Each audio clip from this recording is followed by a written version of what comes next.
Excellent. So now with the recording underway, um, just definitely want to acknowledge and thank our host, our project management co-chairs and steering committee. That'll be Jen. I think Alex is on as well. Lisa is here. Christina is going to show up in a moment. And I'm not sure if we have other members here. Last time I looked at the gallery view, I think that was it. But awesome crew to work with. And if I've missed any of our lovely steering committee members, I apologize. I'll catch you on the outro. Because we want to jump straight away into our main agenda.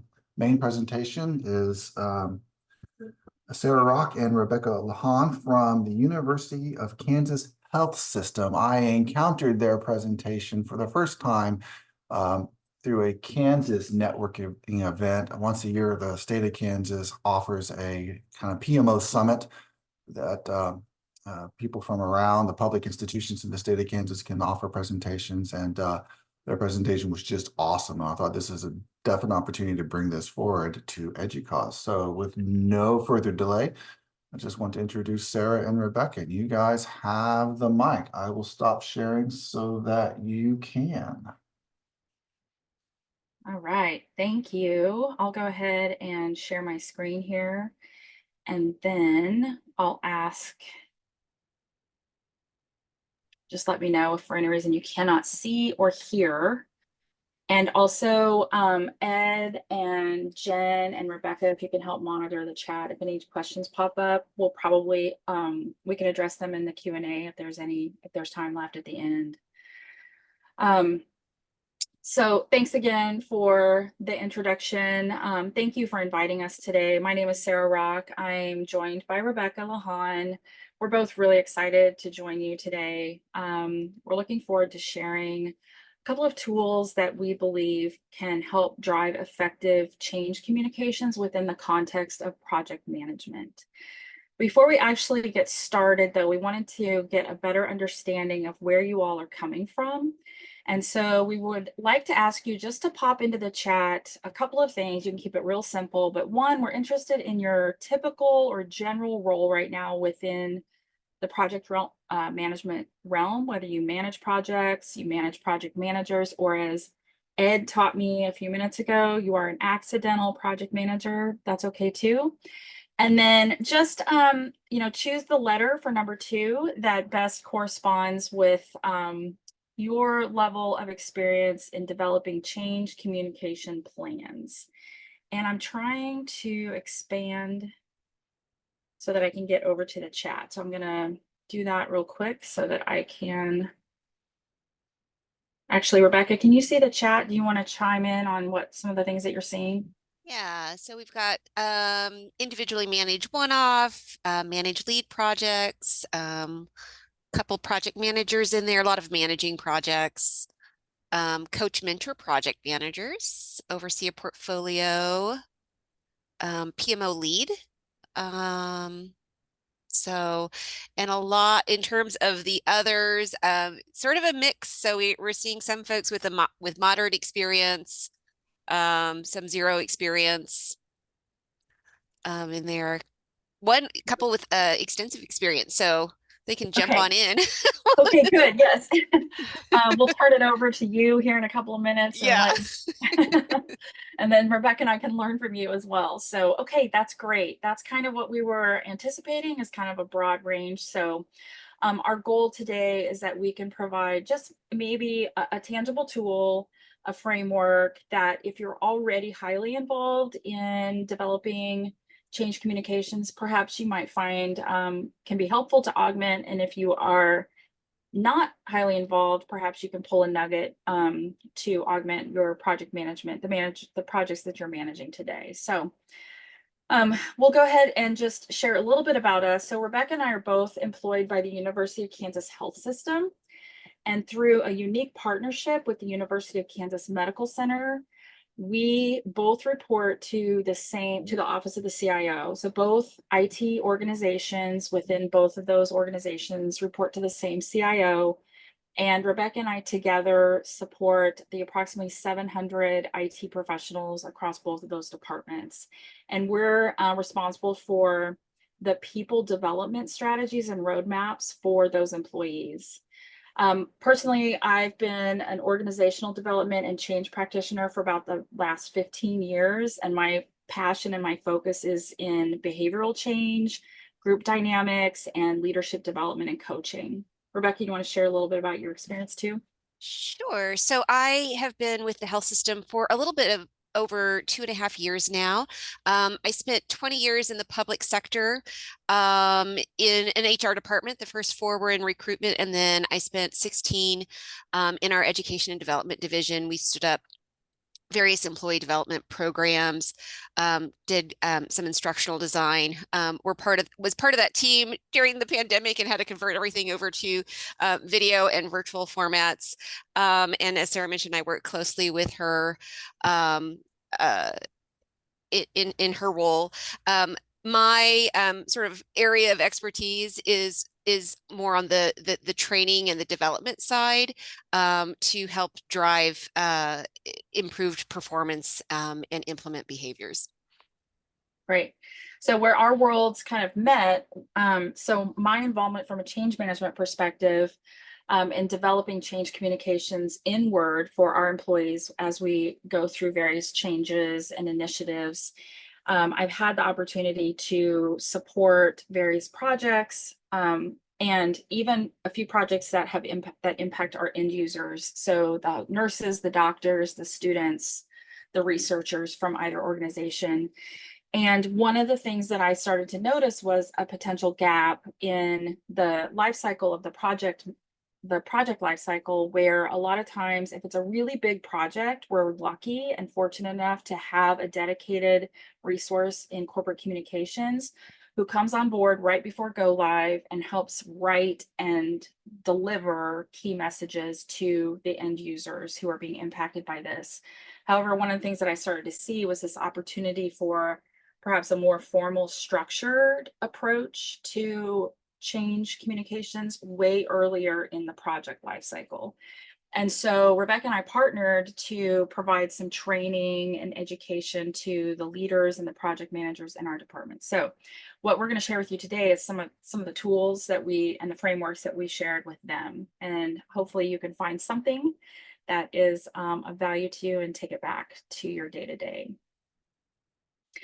Okay, so we're going to kind of set the stage and kind of set this platform, starting with this really fascinating intersection of 3 distinct disciplines. And as you all know, really great project managers incorporate tactics and strategies from all 3, not only project management, but organizational change, and communications management. However, I, as an organizational change professional, I don't have formal training as a PM, and I believe that it's possible that formally trained project managers may not have formal training in either of those other 2 foundations. So we're going to spend just a couple of minutes talking through this to kind of provide a level set of understanding. So if we look at project management, I'm not even going to try to tell you what project management is, because I think you could tell us much easier. But in generally speaking, I understand, it can be defined as falling into 5 phases. This would be your traditional waterfall approach versus an agile approach. But really it's about that process and that framework to drive specific outcomes within those finite resources like budget and time. So if we take that as a shared definition of project management, and then we look at organizational change management, which is really about applying a specific process or framework to manage the people side of change, which can include cultural, behavioral, social, educational needs, to maximize individual and group performance throughout a change and beyond. There's a lot of different models out there. ProSci is one of the common ones. ACMP is another one. They have their own models or frameworks. Generally speaking, it can be kind of viewed within these 5 phases, these 5 life cycle phases. So we're going to use that as sort of a foundational platform to provide context. And then when we look at communications management, this is really about managing the flow of information, either related to a concept or an event. So a topic or a change or a process that's happening. And really it's about maximizing awareness, understanding, and engagement with that concept or event throughout, the need. Again, lots of different models out there. The model that you see here is is the one that I use today, that I've sort of tweaked and modified over the years, just based on what fits my purposes today. And so this is the one that we're bringing to share with you. So you can see here, it's it's an iterative cycle. If we lay all three of these together, you probably notice some similarities between the project management cycle, the change management life cycle. I think one of the interesting things about communication, and one of the things that I hear frequently in our world, is that a lot of times folks tend to think of communication as starting with the implement or the execution phase. In fact, a lot of times I'll hear people say, we're not ready to communicate yet. We're a long ways away from go live. We don't need to talk about communication. And as you all know, you start communicating as a project manager from day one, way back when we are still in the planning and initiation phase. So the idea that we would like to propose today is that that communication cycle is happening all throughout the life cycle of the project. Today, we're going to focus specifically about the communications planning that can happen early on, well before implementation or execution. So really, when we're still at the beginning of just preparing for the change, initiating the project, and planning.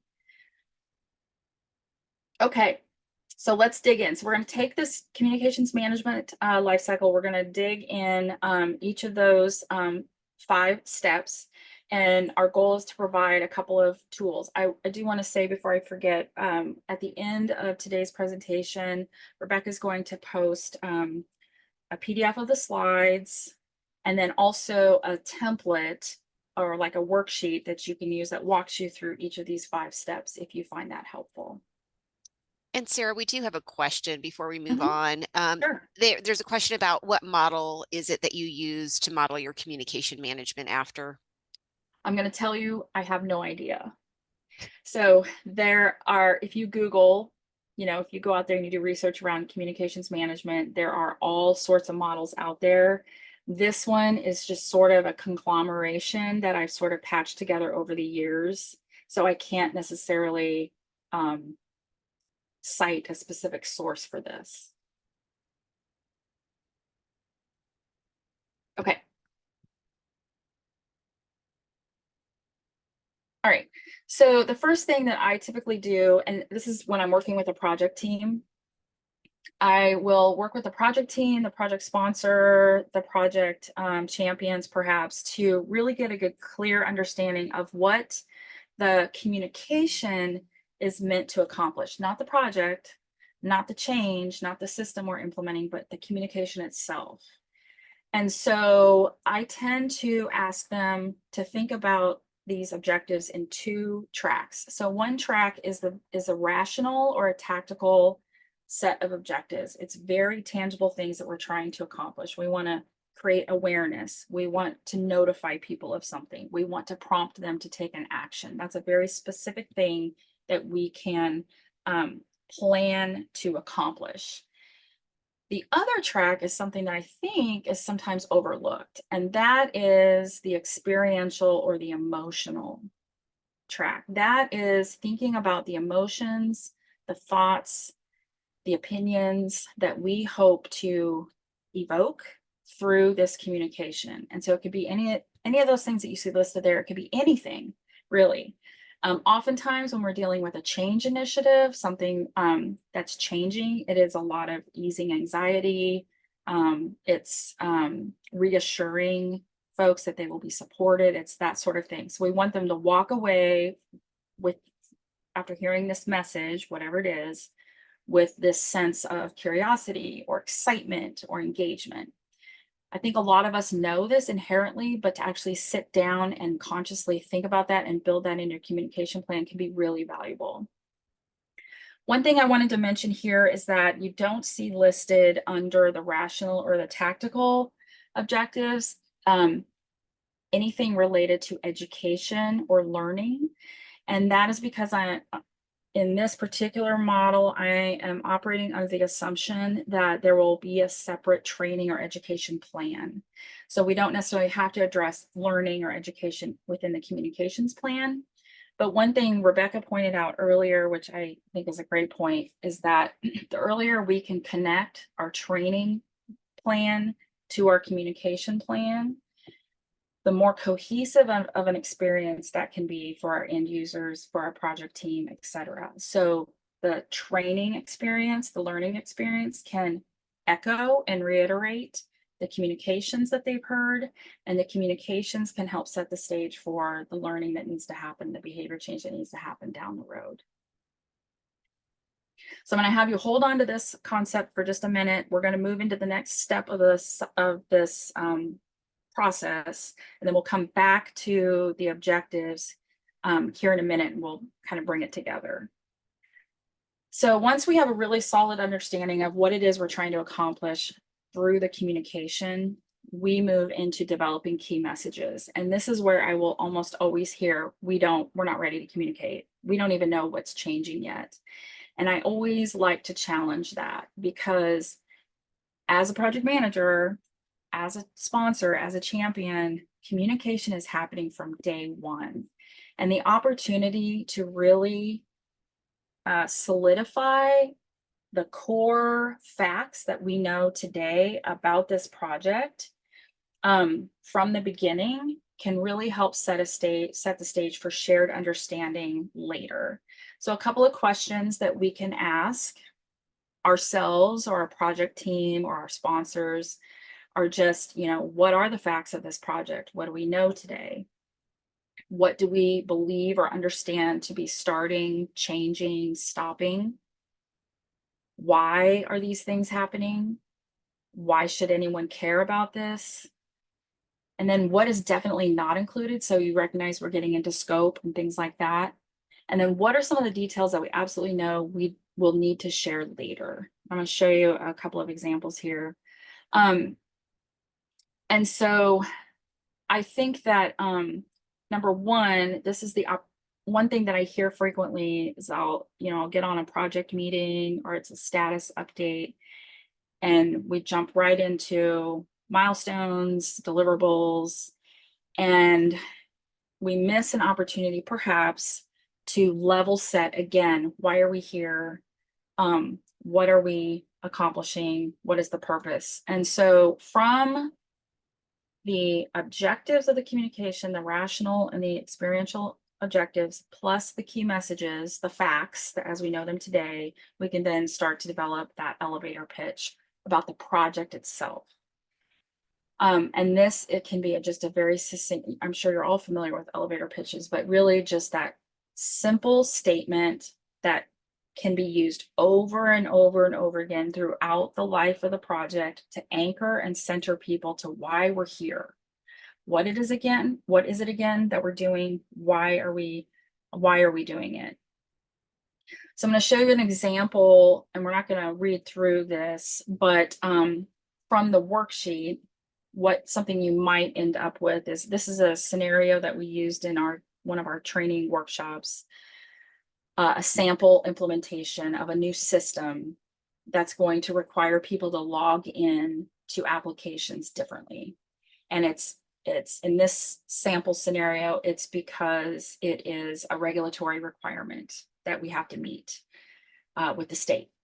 So we've walked through in this scenario on the left what we hope to accomplish with the communication, and you can see some of the rational objectives and also the experiential objectives. So throughout the communication, we want to make sure that we instill that sense of priority and urgency, but we're also reassuring folks that they are going to be supported through the transition.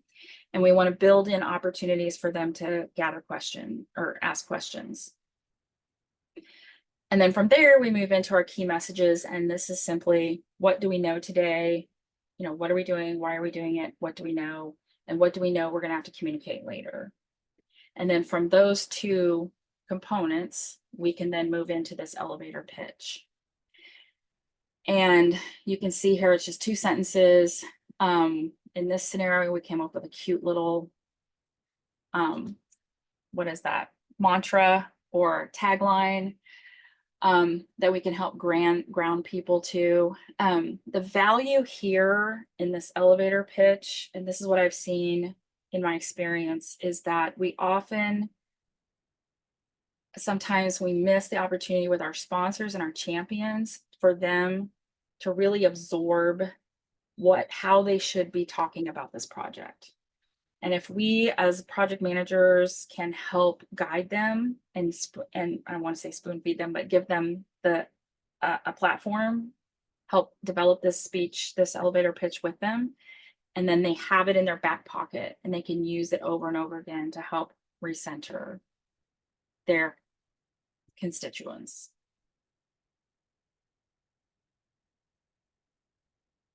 Okay, so we're going to keep moving through the cycle. So now we understand what our communication is meant to accomplish. We understand the key messages about this project as we know them today, knowing there are many more details to come. And now it's time to start thinking through who our various audiences are. And so one of the ways that I like to think about audiences is thinking about them in terms of tiers. And these tiers can be defined based on like the level of impact that they're going to experience at the end, the level of involvement that they're going to have throughout the project, whether sometimes there are people who aren't directly impacted and they're not directly involved, but they just need to have a vague awareness so that they know this doesn't involve or impact them. And so this is just an example of ways that I might lay out various audience groupings, and what can fall within here are either individual names or groups of people. So in our world, for example, we might say that nurses and doctors are the consumers of this project, and the IT team, project team are in the engagement tier. The other part of walking through this analysis of our audiences is also thinking through what are the known sensitivities. This is where that change management comes in, as you can probably recognize. What are the known sensitivities within each of these groups? For example, it could be social, cultural risks that exist. It could be logistical or tactical things, like they're also going through another major change at the same exact time. And so we know that tensions are going to be high, their time is going to be limited, whatever it is. And then the other question I often like to ask is, what are the risks of not communicating effectively with this particular audience? That can help us prioritize later when it's time to communicate, how we plan out the frequency of communication to this group, the tactics that we use when we're going to communicate. So here is an example of what this might look like, and you probably are seeing a pretty good parallel to like a stakeholder analysis, which is probably spot on. One of the things that I have suggested for project managers is to use the stakeholder analysis to start with. And then whether it's a grid or a table, or you have a data, a list in SharePoint, or however you manage that, adding fields or columns that speak to these other components. Cultural sensitivities, risks of not communicating. And so what I have found is that the time that we invest up front in thinking through this, and maybe it's a couple of resources on your project team, maybe it's you alone, maybe it's you and a champion or you and a sponsor, really sets the stage for all the communication that's going to happen downstream as we continue to move through the project lifecycle.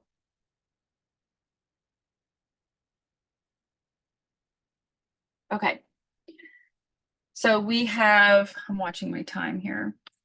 Okay, so we have identified now purpose and objective, key messages, our audience. We understand who our audiences are, different layers of audiences and nuances with each of those audience groups.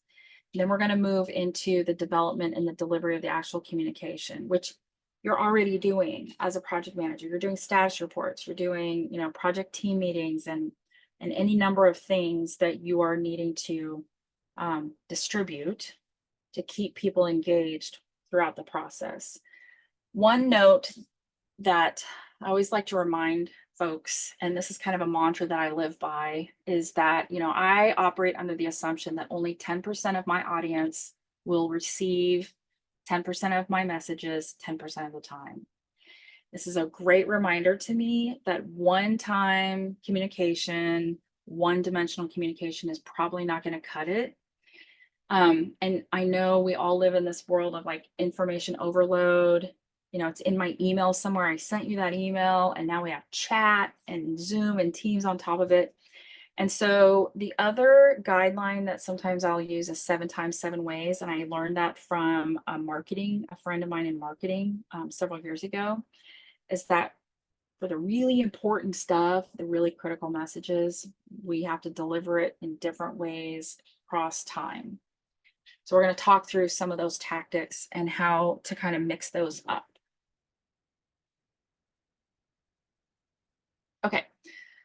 When I think about various tactics for communication, I'm thinking about this in terms of an axis, 2 axes. So on the horizontal axis is the level of interaction that my audience is going to have with the message. So on the one hand, it's very one directional.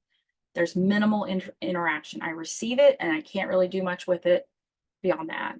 On the other end of the spectrum is highly interactive, which is like back and forth. I can ask questions. I can engage with other people. I can bounce ideas around. And then on the second axis is the way that the information is delivered. So pull tactics are where the information is made available, the message or the status report or whatever it is made available somewhere. And I, as the audience, can go out and pull that information anytime I need it. I know where to go. I can go there and get it. Alternatively, on the other end of the spectrum are push tactics, which means I'm pushing the message to you as the communicator, and you have to know when to get it. You have to expect it, and you can get it only when I'm pushing it. So I'm going to show you a couple of examples here that fall within each of these quadrants. And the whole idea behind this is, if we go back to that 7 times 7 ways, it's about using a couple of different tactics, even if it's the same message, so that more than 10% of the people can be reached, and they can retain more than 10% of the message, more than 10% of the time. So for example, I may have, let's say we have a status meeting. We end up with a status report, and they may hear the information during the meeting. I may post it to a shared location, a SharePoint site or a shared folder, where they can go and get it anytime they want to. I may add a comment section or a Q&A on that SharePoint page or wherever it is that allows people to post questions back or talk to each other about what they're seeing. So now we have turned this one-dimensional tactic into multi-dimensional.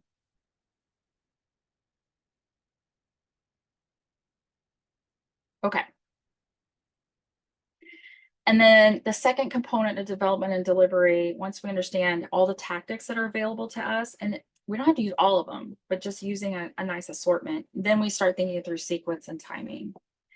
And if we go back to that 7 times 7 ways, I can't tell you how many times I hear we're going to need to send an email.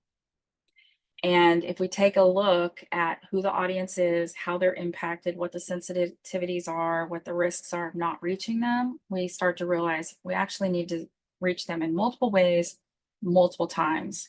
And so we can actually create a schedule, as you know, a communication schedule or communication plan. And then we can layer those messages over time. So for example, at the very beginning of the project, the only information perhaps that we're sharing is just the what and the why. This is what we know. This is what we don't know yet.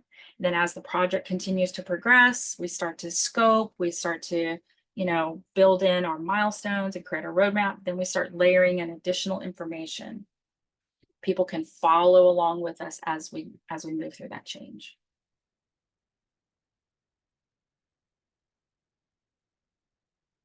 Okay, So when we get down to actually mapping out these tactics, and again, if you're lucky and fortunate enough to have a dedicated resource and they can do this for you, that's wonderful. In our world, we don't always have that luxury. Projects are smaller, they're smaller in scope. And so our goal is to provide, a framework that a project manager could use, or sometimes it's even like asking a couple of the resources on the project team to take this on as part of their tasks. So this is an example of what a project communication plan might look like, where we have our audience. This one happens to be phased out by weeks. You could phase this out by milestones within the project. There's a couple of things I want to call out here. So this goes along with the tactics and 7 times 7 ways. So you'll notice one of the audiences on the left are mid and frontline managers. So we need to communicate to that group. And then because later we're going to be asking them, we have built into the plan that they need to communicate with their groups. And so for me, this is where I've seen that purposeful, thoughtful, planned out approach can be so helpful, because we sometimes assume that our managers or our stakeholders or whomever are passing the message along. One of the things that I have, in some cases, I've asked the project manager, this particular tactic is really critical. It's at a critical state. Can we build this into the project plan as a task that can be tracked, marked as complete? It can be assigned to an owner. Communication can be just, one of many tasks that end up in the project plan. All right, the last step is around measuring and monitoring. And this is really where we just kind of think through, how are we going to know that anybody has even heard any of this message? I mean, how many times do you feel like you have communicated and communicated and communicated, and someone says, I didn't get that. I didn't hear that.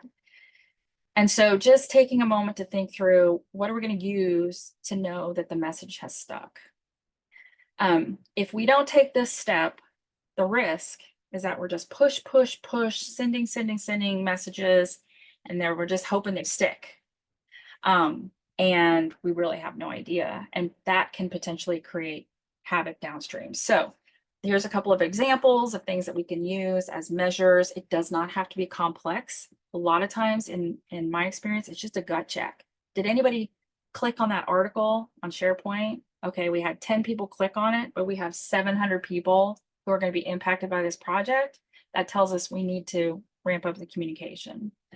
Attendance and participation, and then also just surveys and even water cooler conversations. So one of the tactics that I've asked in a recent project, I've asked a project manager to build into, periodically into the project team meeting. Like, what are you hearing? What questions have your team members asked you?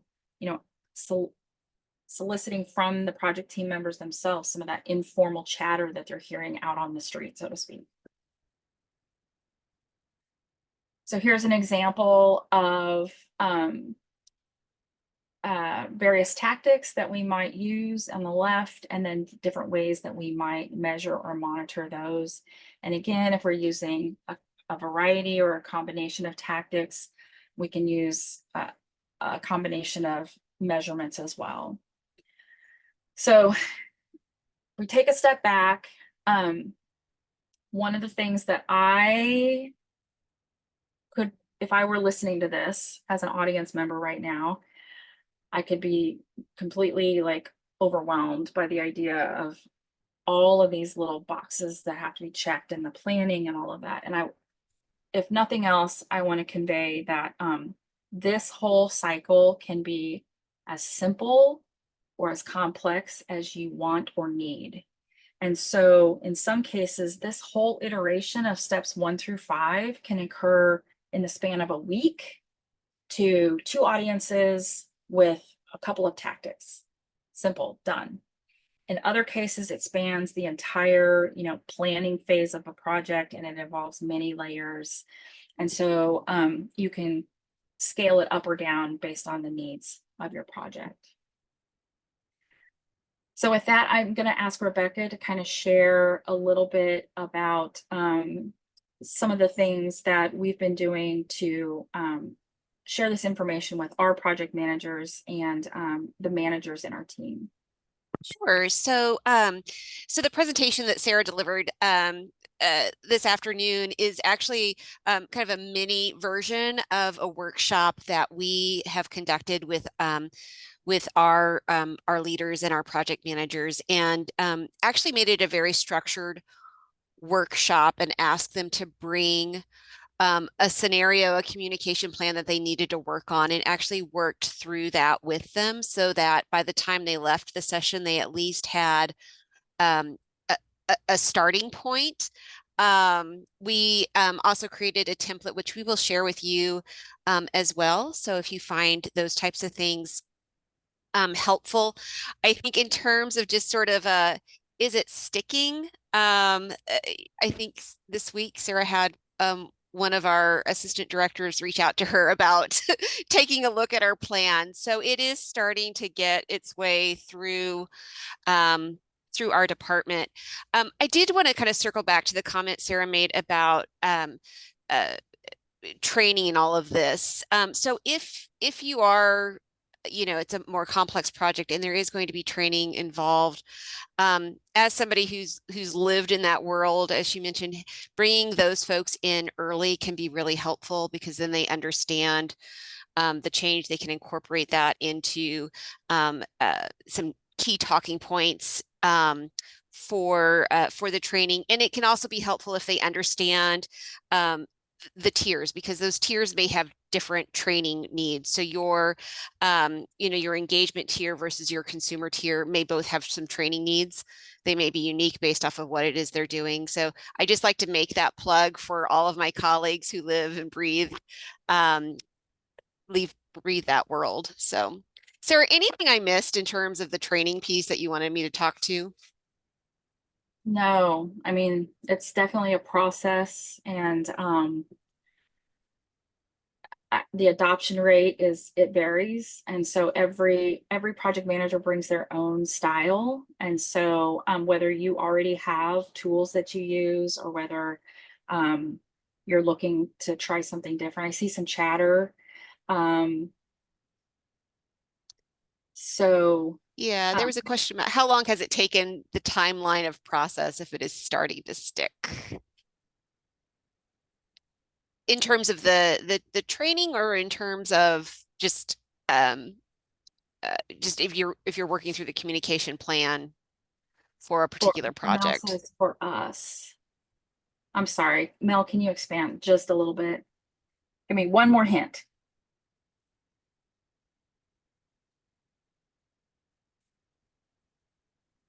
Oh, okay, for our managers. Yeah. So like Rebecca said, gosh, when did we first offer our first workshop? Has it been a year ago? I think it's been, yeah, I think it has been about Okay. a year. And so like anything else, the response we got was really positive. People were like, you know, and this was project managers and leaders, directors, assistant directors, and managers, I think. Very positive. If they didn't use it right away, it probably went and sat on a shelf. And so, like Rebecca said, just yesterday or earlier this week, I had one of our directors come to me and say, hey, can you take a look at this communication plan I put together? And oh my gosh, he was using the worksheet. I don't know how widespread that is, but it's been going on a year. And also, we have not established this as an expectation in our project manager, in our PMO, or in our leadership team. So it's all been very it's just very optional, kind of like, here's a tool if you'd like to use it. So that also impacts the overall timeline, I would say. Yeah. And then there's another question in there. What role, if any, has Yeah. generative AI played in developing or editing? So I'm just starting to get my fingers in there. And so we use Copilot. It's associated with our Microsoft accounts.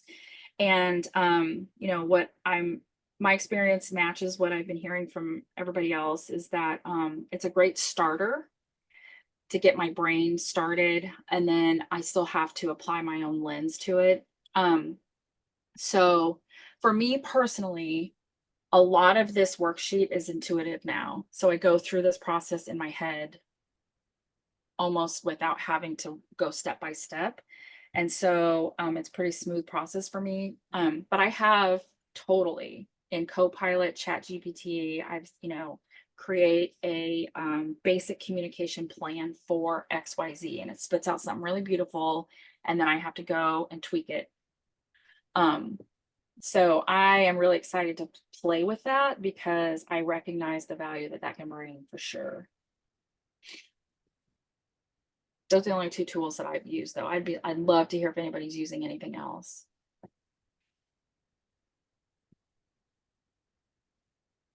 Okay, so we would love to field any additional questions. Ed, how do you encourage, influence the project team to communicate early? Yeah. So one of the things that so for one thing, if a project manager comes to me asking for assistance, or if I've been assigned to a project to help lend my pair of hands, that means that they're open to having help, or they need help. And so right away, I'm already working with someone who is open. And so I will say one of the most telling exercises is at the very beginning of the project, when I can show the project manager this worksheet and we walk through just developing the key messages. I have seen a project manager sort of like, kind of like the light bulb, like, oh, I understand. Like, I wasn't even thinking about how I'm communicating to the project team. And so proof in the pudding type of a thing, where like, just if I can get some FaceTime with them, they're already asking for help, and we can have, a 30-minute workshop session where we kind of start filling in the key messages. I start to see some of the value. I think they start to see some of the value come from that.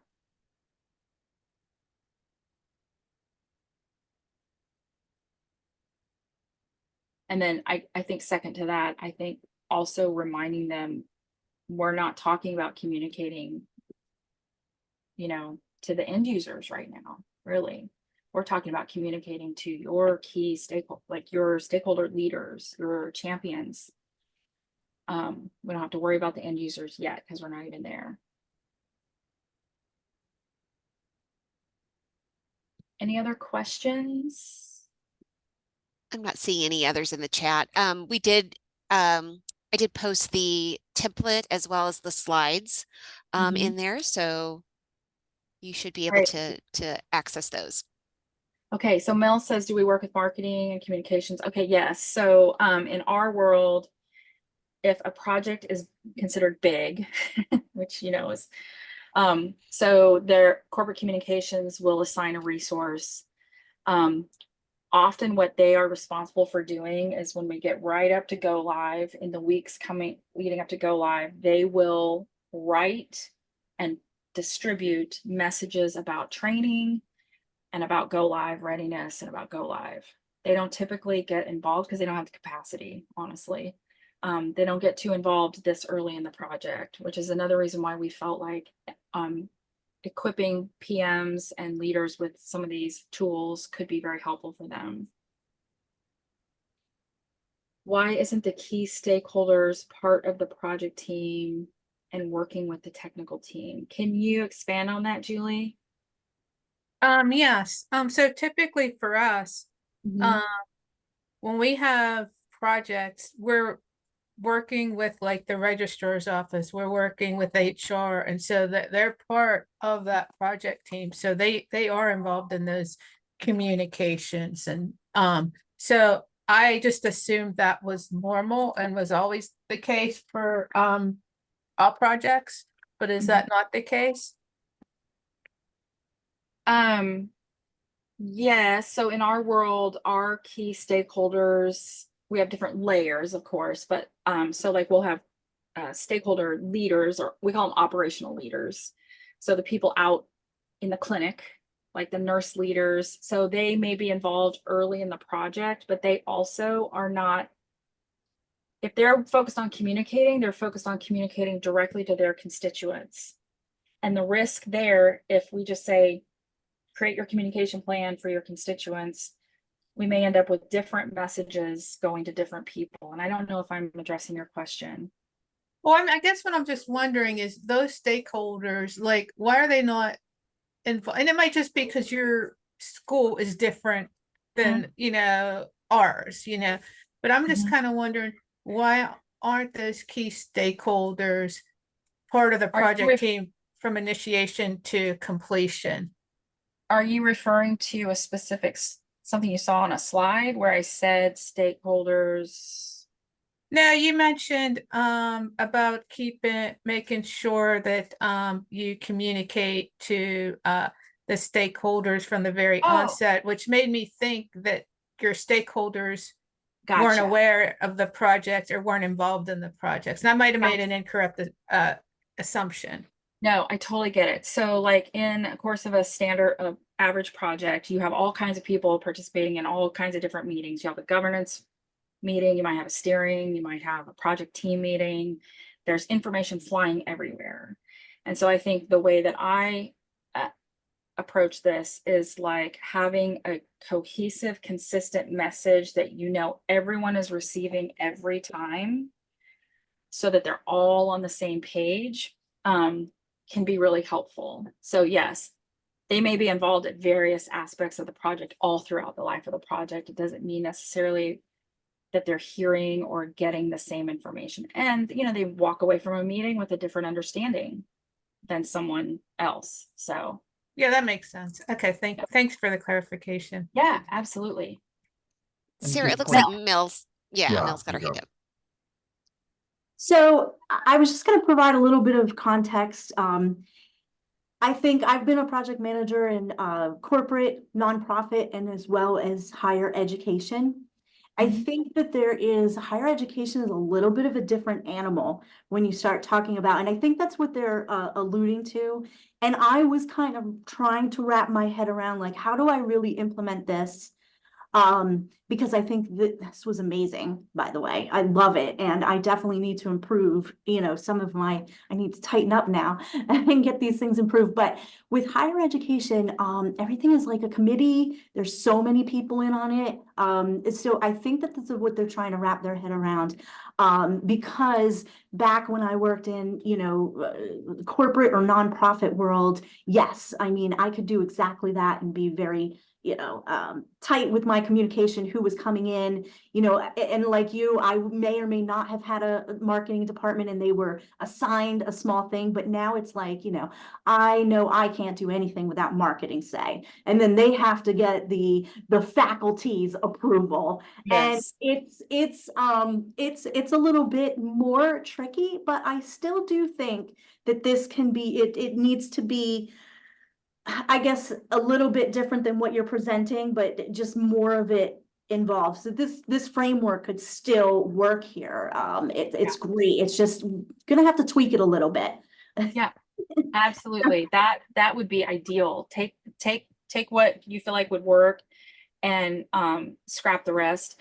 I think too, like we have had situations where corporate communications is really good at what they do. They're the experts. They're and they are responsible for managing the brand. So there are times when we work more closely with them, because if it's a sensitive topic, we don't want to cause any downstream issues. But for purposes of getting the project ramped up, going through planning and initiation, most of that in our organization, corporate communications, like as long as you're communicating within your various stakeholders, we don't necessarily need to be involved. But that's probably just a potential difference. I see a question here: of all the ways you've shown to send communications, is there one particular way that you found? Yes. So thank you for asking that. So my favorite right now, which could change, but we have started to build a temporary project page on SharePoint, where we can post, we get our key messages, our what and why, our elevator pitch. And then as time goes on, we can publish the roadmap, we can publish different things, and we point people to that page every time we communicate. So if we send an email, we include a link to the page. for a couple of reasons. One, we can track visitorship. We can track how many views of that page. It doesn't tell us whether they paid attention or whether they retained the information, but at least we know that they clicked the link in the email or that they've been on that page. Also, because once we send an email, that information can be outdated in 30 seconds. We send it out and then, oops, we forgot to update this. Oh, we got to send another copy of the PDF. So instead, we say, here's the latest update, click here, and then they can go. We can update that page constantly. And then I do like to add a comment section. SharePoint Online has the ability to add a comment section. And so people don't use it very often in our world. We're just getting into, the university uses Yammer, or which is now Viva Engage. It's kind of like a social platform where people can comment. That's really where I want to get. I want to branch out, because the ability for people to engage with each other about a topic is where retention really starts to happen. Thank you for asking that. Awesome. So we've got about 7 minutes till the end. Unless there's, maybe we could take one more question. Otherwise, I need to wrap things up. Couple questions that do come up is, hey, are we going to have access to these materials? Absolutely. Just as a reminder, because the link is already moved way up in the chat, we do post the presentation recording, a link to the recording. The link is stored on YouTube, but we link to it from our Connect space. And then, of course, we'll include any attachments, templates, and things that the presenters give us. And since they've already included all that material in the chat, I'm halfway there. So I just got to wait for the recording to render and we're good to go. Great. I usually try to get that done Friday afternoon. So that's when you can expect the recording materials to show up on the Community Groups Connect space. I want to say thank you to both Rebecca and Sarah. You've been getting lots of compliments in the chat, and a few people have reached out to me directly and said, this is so awesome. So you guys have really knocked it out of the park today. So I really appreciate it. I want to say I appreciate the opportunity to totally geek out for an hour. I am so crazy about this topic. So thank you for having us. It's a lot of fun. It's our pleasure. I'm going to share my screen. I haven't got the slideshow back into slideshow mode, but we're just going to roll with it. This is our calendar for the rest of the year. That red arrow tells you that's where we are right now. So in May, we've got since we were joking about what you call a soda or a pop, I'm going to say in May, we got a coffee talk. So you're welcome to come to that. That is just a chance we don't have an agenda that day. We just open up, kind of open mic, talk about whatever's on the top of people's minds. That's a good time to do that, because May is typically a transition period between the spring and summer cycles. June, we don't have a topic yet, so we're open for ideas. This needs to be about what our community group needs and wants to hear. So if there are any ideas that are top of your mind, please just shoot some ideas over our community group discussion board, and we can look into seeing if we can get a presenter to talk about that material.